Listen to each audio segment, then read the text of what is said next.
Congratulations! We're going to help you with the next steps of your test.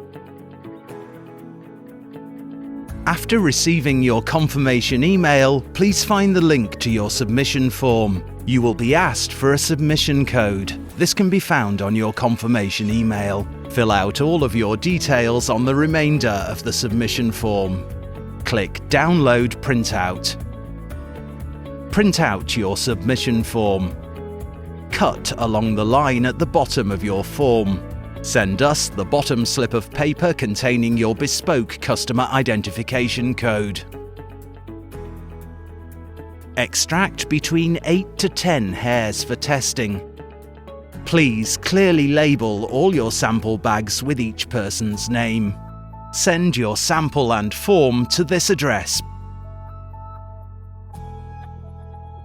You will be notified when your sample has arrived at our UK labs.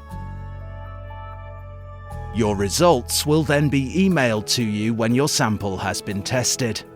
Please check your junk mail if the email cannot be found in your regular inbox.